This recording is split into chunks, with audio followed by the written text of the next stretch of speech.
get a lot of money. Sugar daddy. Daddy. Maaga na naman tayo guys kasi meron tayong plano no. So kailangan naming lumabas ni Tami. Doon kami sa aming garahean. Kailangan naming kunin na yung plow panglinis sa snow sa isang sasakyan. Kasi every time na aalis po siya wala akong gagamitin. So ang ginawa ko dito gusto daw niya ng beagle at egg. Ako na naman pala yung egg. So kaya nagluluto ako nagmamadali para maayos na namin makuha na yung panglinis ng snow. Kasi gusto ko na talagang magamit ng isang sasakyan kasi ayaw ko yung isa, yung maliit ayaw ko. So kaya, yun, punta tayo sa labas at tulungan natin si Tami.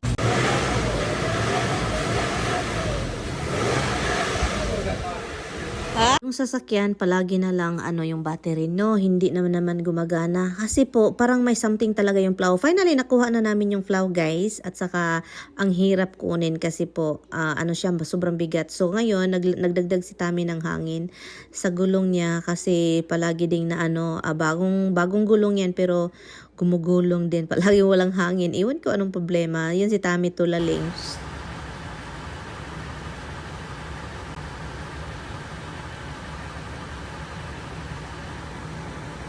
Pinalabas ko lang yung sasakyan para linisin yung ating garahian kasi nagdala ng mga balas, At saka nilabas na din namin yung isang sasakyan dyan kasi wala kaming kalagyan sa plow, guys. So, kaya ilabas yung sasakyan at ilagay yung plow sa isang garahian kasi yun, importante yung plow. Sasakyan okay naman sa labas, okay? We get a lot of money. Sugar daddy. Daddy. Marami na namang magalit. Muingo na, magsabi na naman sila. Gold digger ka talaga.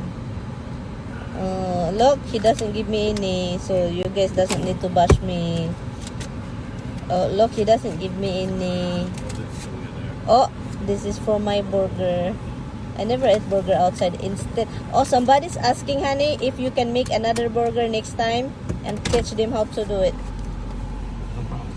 No problem daw, guys. So, look, what the heck?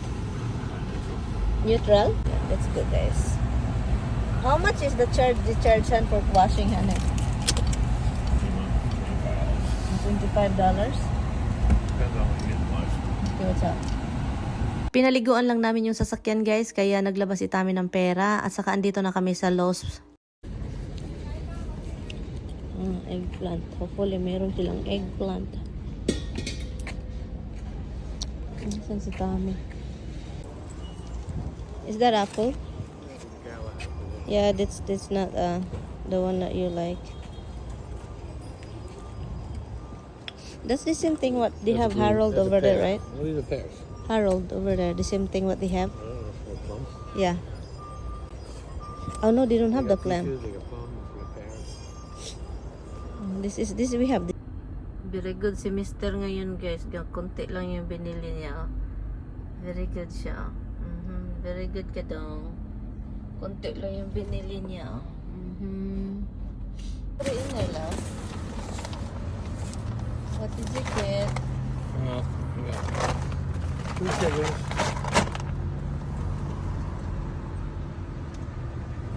We'll find all the package stuff in the cooler.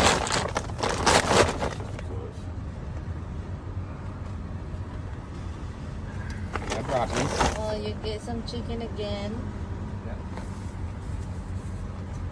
Why? Oy, pineapple, love. Hey, don't put the pineapple in the meat. I Oh, it's in a plastic. That's a big no-no for It's in me. a plastic container. A big no-no for me. Wow. Ay, banana. Banana pizza. It's okay. I can get a bag later when we take it.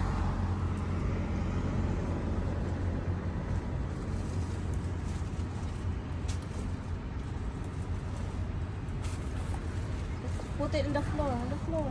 It's okay. It's okay. Let me see if it's hit. If there's an AC here.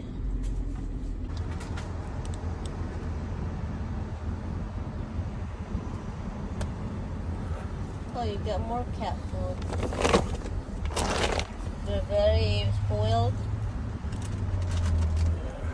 Oh, more bird food.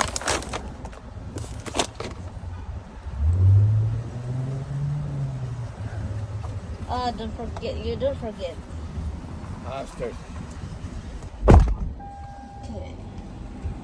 All right, guys, this is my wife. We're headed back out to Lowe's because every summer we gotta like go crazy with the garden. And we were there yesterday, and I said, "How much dirt do you need?" Well, this is how much. So I got twice as much as she said, and it's still not enough because she can't figure out how much dirt she really needs. So here we go, getting more. Welcome to America.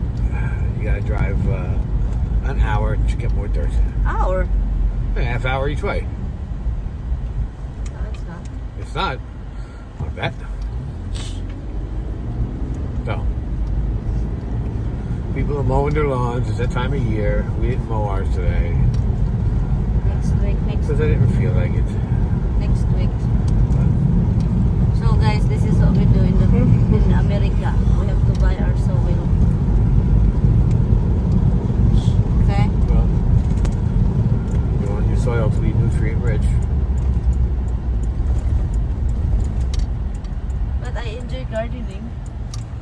And this after gardening, guys, I'm going to clean up this car, polish this car.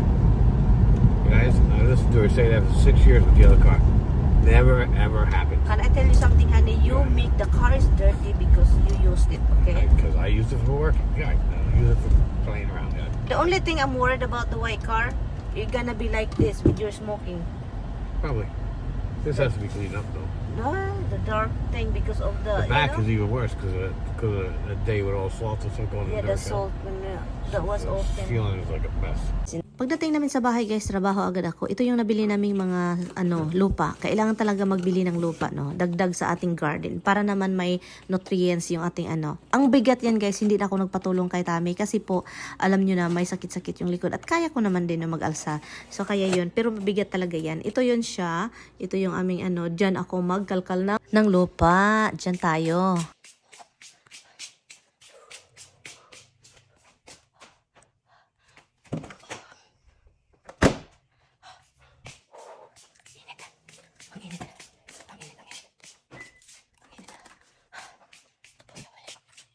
Ang gandang pagmasta ng bukid. Ang langit maitim-itim na, iwan ko lang, parang ulan ata, pero ang ganda.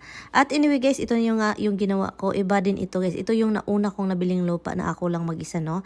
May iba't ibang klaseng lupa po, organic at saka hindi organic. Ito hindi ito organic, no?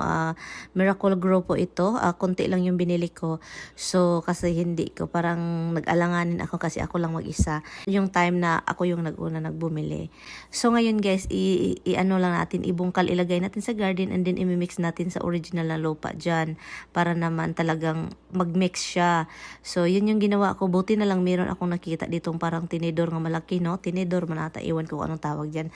Galing yan sa isang bahay. Buti na lang na pagdesisyonan kong dalhin kasi gamit na gamit pala siya sa mga ganyan, mga kalkal na bagay, no? At saka mas madali at saka hindi na ako nakaupo nagkalkal. Yung maliit ba na pangkalkal, parang sumakit yung likod ko talaga. Buti na lang nakita ko to, no, doon sa ating shed. But anyway guys, so yun yung buhay Amerika, no? Kailangan nating magtanim. At sa mga nagtatanong pala, may nagsasabi, buti nag-garden ka na. Guys, this is my third time na, third year of gardening dito sa aking backyard, no? Kasi nga 6 years pa lang kami dito, 7 na, I think 7, pero ito yung pangatlong taon. So yun, dagdagan ko pa ng yung isang sako. Ang bigat niyon, grabe. But anyway, so yun, kaya ko naman si Tami kasi guys, alam nyo, hindi niya kayang mga ganito. Pinakaayaw niya to. Yung maglalaro sa lupa, pinakaayaw niya. But anyway, so yun nga yung sagot sa tanong, no, na nag-garden po ako 3 years na. At saka meron, may mga, I think, mga bago yung iba dito sa atin, nakapanood, at saka parang nila na ngayon pa lang ako nag-garden. No? Matagal na, 3 years na. Pang 3 years na ito. So, masaya yung garden dito kasi marami ko talagang harvest, lalo mga tomato, mga zucchini, at saka prutas doon sa likod. Hopefully yung prutas natin, no, magbunga kasi last year hindi nagbunga. At saka hindi lang yung ating kahoy ang hindi nagbunga last year. Lahat po yung mga prutasan dyan sa likuran namin at sa harap, hindi po talaga nagbunga yung peras. Meron tayong peras dito, pears ba? So meron tayo dito. So kaya hopefully this year makikita ninyo yung ating garden, mga harvest sa ating mga gulay at prutas. Meron din tayong apple sa ating gilid. At saka meron kaming apple sa isang ng gilid. Kaso, ay guys, hindi ko alam guys, ay pinutol ko man eh. So yun lang yung istorya ng buhay sa ngayon guys. Salamat sa inyong panonood. Ito po yung mga natirang salamat. Kita-kits tayo next time.